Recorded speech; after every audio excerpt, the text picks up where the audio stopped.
後。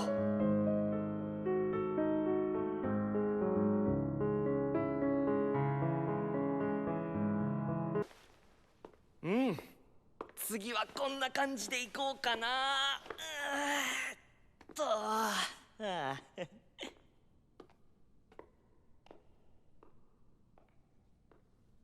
Wow, what an absolute banger of an ending for Eminence in Shadow. There is so much to talk about, so strap in, kids. I'm going to talk about the episode first, because holy crap, so much happened in episode 20.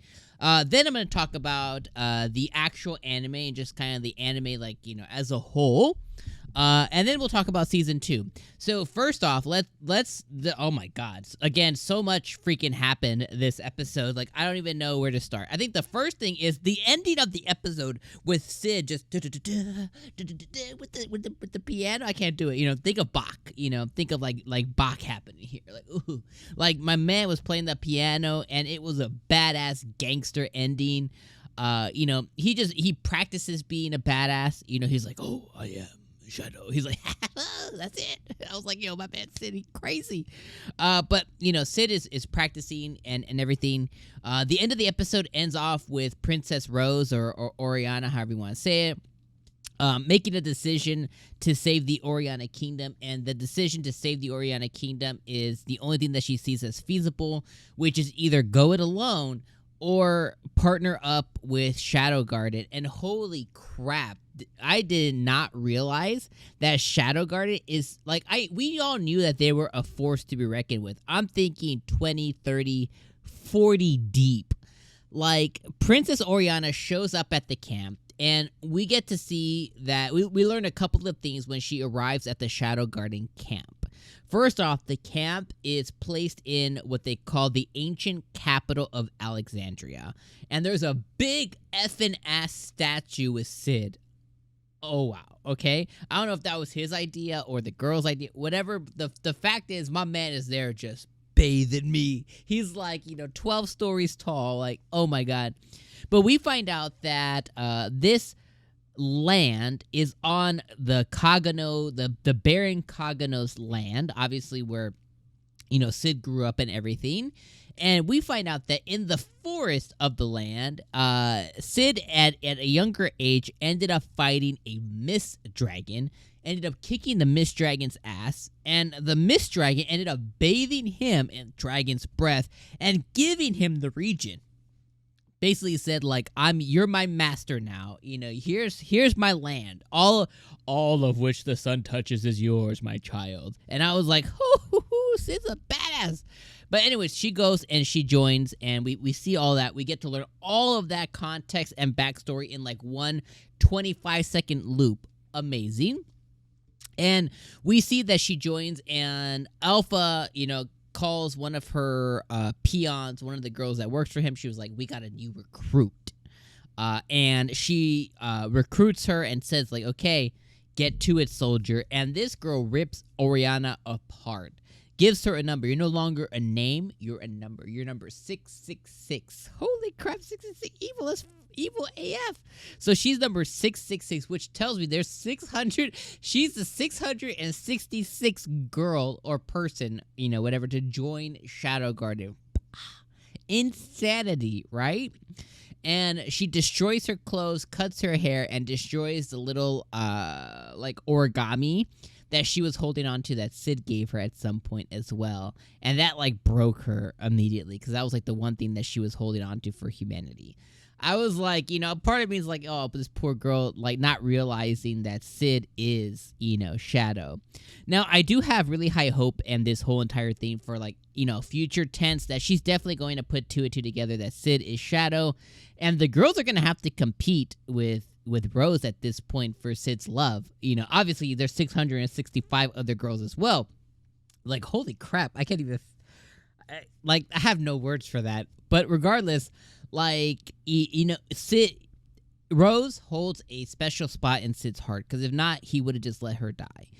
A part of it, I'm sure that he would tell us as like a character, like, oh, I did my actions because I see potential in her. I see something in her. But reality is like the subconscious level is he likes her. Well, it might not even be like on a romantic sense, but he has some kind of affinity. He has some kind of care or admiration or, he genuinely cares about this girl. That's why he's not going to let her die. That's why he brought her into Shadow Garden, gave her power and stuff. Like he genuinely cares about her.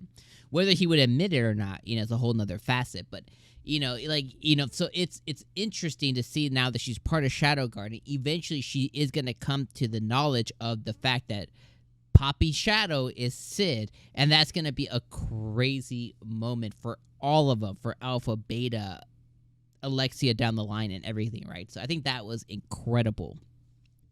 And I'm backtracking up the story of this episode here, too. So we get all that amazing shit, like amazing stuff that happened. We then get to see that, Cid almost went atomic, but then he went, just kidding, when it came to Beatrix and Iris. Iris lost her freaking mind. So she's going to be hell-bent on revenge. We didn't get to see the pink-haired girl. I don't remember what her name is. She's very forgettable. Regardless, it's the girl that was the daughter of the crazy guy who Cid totally just ruined and whatever because he pissed him off. But, he left her lamenting Shadow, and he basically created a villain here. And we all agreed when we watched the episode that this girl's going to come back and be a problem or be a thorn in Cid's side. And yeah, she is. She went next, like she went Batman level of villain status, and she was in a room surrounded by pictures of Shadow laughing hysterically, like she's out there for blood, and she's gonna be a thorn in his side down the road. So I cannot wait to see that happening. We then, during the whole atomic stuff, we saw Alexia practicing. I thought that was really cute. I literally just wrote down like, that's cute. And I really enjoyed the fight. The fight scene between Iris, between Beatrix, and between Cid. He definitely let it go on way too long, but regardless, I love the fight. The animation, oh my god, the animation was so good. We got to see them fight through everywhere. He pissed Iris the F off when he told her about the artifact. He was like, I didn't know you would be competing on borrowed power, And then he fights him with like a tire iron, like, oh my god. He ends up winning that fight. He ends up winning it with like not even blinking. And he steps on them, and like gravity falls from the sky. It's an epic fight. The fight scene was awesome to see. One of the things that bothered me, though, that will continue to bother me forever for the series is Cid's face. Like his face is his face. I know a lot of you guys last week. I made this a point last week to bring this conversation up. A lot of you guys last week were like, oh, well, in the manga, he wears a mask. Well, in the anime, he does it, and his face is right there. So the fact that no one recognizes him or the girls or whatever, like, the girls are, yeah, okay. But Cid, like, come on, it's his effing face. You see it below a cloak. Now, regardless of what they decide to do with that, it's like, he doesn't even have, like, a Superman glasses situation. He has his face. His dumb face is just there. So, I know you guys said, like, oh, in the manga he wears a mask and whatever, and here he's not. Like, they made that decision, that artistic decision, which is cool, but then now it introduces the, like, well, how does nobody notice that that's Cid? So that's the whole thing. I like how we got little moments of Cid's friends and his sister. His sister won the tournament, and we got to see her looking for him. His friend was on a boat, trying to make his way back to mainland, but he's being watched over by one of the Shadow Garden girls, so I thought that was funny. And then the very last thing that I will talk on is I like how we got to see the same scene from last week with Cid saving Princess Rose. We got to see it from his perspective on when he made the decision. I thought that was a very nice touch. So overall, FN 12 out of 10 episode. Freaking amazing. I love this so much. Now let me transition and talk about the anime holistically, and I'll try and take up as little time as possible. And one of the things I'll say too for sure, it's very rare that we get these level of animes that come in with such a unique take on a very saturated genre. And this saturated genre, is isekai. Whether you love it or hate it, if you're watching 20 episodes of an anime, you're either very psychotic or you obviously love it, right? it'd be very weird to watch something for so long and be like, I hate this thing. I can't believe isekai. It's like you're a psychotic mess. Go get therapy. But regardless, like, it's very rare that we get anime that come in and do something different in a very saturated genre. For the most part, we get anime that's kind of like copy paste with minor changes. You know, some are better, some are worse.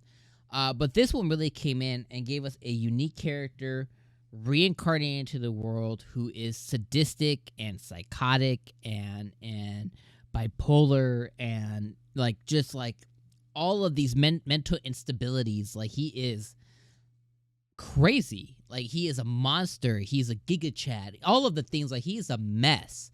And I love it. Like, it's awesome to see, right? And we've gotten special anime like this, like in recent memory, like Mushoku Tensei, and that character is also a mess, but for way different reasons. So it's like, it's so cool to see a brand new anime come and do something different in a space that is completely saturated with a lot of the same thing. And it came in and it gave us a psychotic main character who is very committed to his craft and to his bit, and he instigated and created a army of these girls who were set out in the world to be experiments and to die, and it's just a very special story, and it's done world building and story building and character building and led us by carrot, led the horse by carrot, and really set us up for what can come next. And like, it's just a almost perfection of a masterpiece of an anime. And I really appreciate just being on the journey with you guys. Like, it's been a crazy time. Each week I look forward to watching the Eminence in Shadow. I am currently awaiting for this to finish being dubbed, as I'm going to rewatch it again with the wife once the dub is finished, because she likes watching dubbed anime. She prefers it, which is completely okay. I actually prefer it too. Once something gets dubbed, I really rarely go back to the subbed version. Very rarely, because I just think like, hey, I don't have to read no more. So I just, it's just something that's very special, and it's just been a hell of a ride, and I appreciate being on it with you guys. As far as season 2, currently, and doing some research before recording, there are leaks and rumors out there, but there is nothing confirmed. So at this point, let's wait till High Dive or the Eminence in Shadow Twitter page actually officially announces something. All the stories out there currently, all the articles are just about rumors and leaks. Nothing's been officially confirmed. Now, based on how they ended, based on the success that I think this anime has had, at least I hope it's had success, I think a season 2 will be imminent. I don't think that it's something that we'll get, this same year. But hopefully, come spring 2024, hopefully we'll either have a date for when we can expect season 2, or we'll get an official date sometime this year for next year. But it seems like this will definitely keep going, and from happenstance, there's enough source material to give us a much more another equivalent type 20 episode type season. I'm just appreciative we got a 2-core 20-episode season this season, what would traditionally be a 2-core season. So overall, a hell of a ride. Thank you guys for being here with me. We're putting the kibosh, we're putting the end to Eminence in Shadow. It's a sad ending of one of the best anime in recent years. All right, let me know your final thoughts in the comments below. I look forward to chatting with you guys down there. And let me know what you guys thought about this episode. And if season 2 does end up getting announced, I'll probably make another video about that. All right. From me to you, appreciate you. Peace out.